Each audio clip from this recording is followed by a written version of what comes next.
بسم اللہ الرحمن الرحیم۔ تمام تر تعریفیں اللہ کے لیے اور تمام تر درود و سلام محمد و آل محمد کے لیے۔ آج ہم آپ کو حضرت صالح اور قوم سمود کے بارے میں بتانے جا رہے ہیں۔ اللہ نے انسان کی اصلاح کے لیے ہر دور میں اپنے نیک اور صالح انسان کو منتخب کیا تاکہ وہ انسانوں میں امن و محبت اور ایک دوسرے کا احساس پیدا کر سکے۔ تو ویسے ہی اللہ نے اپنے نبی حضرت صالح کو قوم سمود کے لیے نبی بنا کر بھیجا، لیکن افسوس، جیسے ہی اللہ کے نبی قوم سمود کو اللہ کے دین کے لیے بلانے لگے تو وہ ہنس ہنس کے مذاق اڑاتے تھے اور کہنے لگے، اے صالح، اگر تو واقعی اللہ کا نبی ہے تو اس پہاڑ سے اونٹنی نکال کر دکھا جو اس پورے شہر کو دودھ پلائے۔ تو جیسے ہی یہ سنا گیا، حضرت صالح اللہ کے نبی نے دونوں ہاتھوں کو بلند کیا اور دعا کی، اے اللہ، شاید یہ لوگ اس معجزے سے ایمان لے آئے، ان کو اس پہاڑ سے اونٹنی نکال کر دکھا۔ جیسے ہی اللہ کے نبی نے یہ دعا کی تو پہاڑ کو چیر کر ایک اونٹنی اپنے بچے کے ساتھ ان لوگوں کے سامنے کھڑی ہو گئی۔ پوری قوم حیران ہو گئی اور اللہ کے نبی حضرت صالح فرمانے لگے، لوگو، یہ اونٹنی اللہ کی نشانی ہے۔ جو اللہ پہاڑ کو چیر کے اونٹنی کو پیدا کر سکتا ہے وہی اس کائنات کا خالق ہے۔ اے لوگو، پتھروں کو نہ پوجو، آگ کو نہ پوجو اور اس ذات کی عبادت کرو جس نے تمہیں پیدا کیا۔ اللہ کے کرم سے وہ اونٹنی پورے شہر کو دودھ پلاتی تھی۔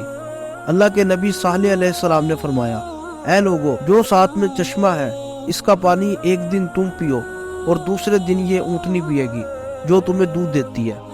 سب نے تسلیم کیا اور لوگ ایک دن چشمے کا پانی پیتے تھے اور دوسرے دن یہ اونٹنی پیتی تھی۔ لیکن افسوس، شیطان ان کو بھڑکاتا رہا کہ اس تالاب کے پانی پہ قوم سمود کا حق ہے، اس اونٹنی کا نہیں۔ اور ایک شخص کو لالچ دی گئی کہ شہر کی سب سے خوبصورت عورت سے تمہاری شادی کروائیں گے، بس تم ہمارا ایک کام کرو، صالح کی اونٹنی کو قتل کر دو۔ اس کا نام قطار بن سالف تھا جو ایک طاقتور اور وحشی انسان تھا۔ اس نے کہا، میں اس اونٹنی کو اپنے ہاتھوں سے ماروں گا۔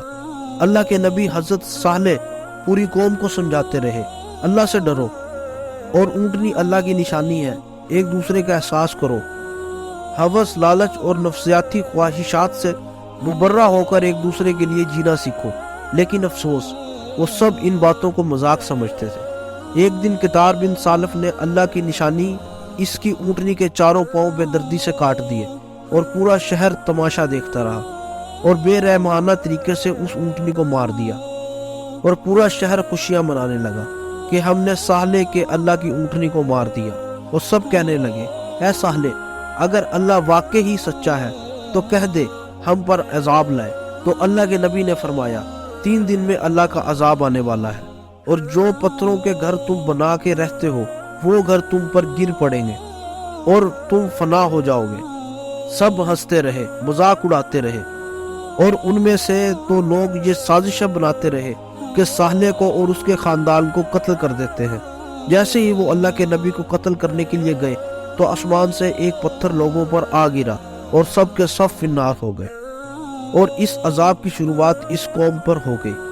اتنے میں پوری قوم کے چہرے سیاہ ہو گئے اور آسمان سے آگ برسنے لگی اور زمین ہلنے لگی، اور اللہ کے نبی صالح علیہ السلام اور وہ لوگ جو صالح علیہ السلام پر ایمان لائے تھے، ان کے علاوہ سب کے سب فنار ہو گئے۔ ان سارے ظلم کرنے والوں کو اللہ نے زمین میں ہی دفنا دیا۔ حضرت صالح اپنے قوم کی لوگوں کی لاشوں کو دیکھ کے آنکھوں کو نم کر کے فرمانے لگے، کاش تم لوگ ایک دوسرے کا احساس کرتے تو آج اس طرح رسوا نہ ہوتے۔ افسوس ہے کہ تم نے اپنی دنیا اور آخرت دونوں کو تباہ کر دیا۔ میں تمہارے لیے حق کا پیغام لایا تھا، لیکن افسوس، تم لوگ حق کا پیغام لانے والے کو پسند نہیں کرتے۔ اس قوم کے آثار آج بھی موجود ہیں۔ مدینہ پاک کے شمال و مغرب میں ان کے گھر موجود ہیں۔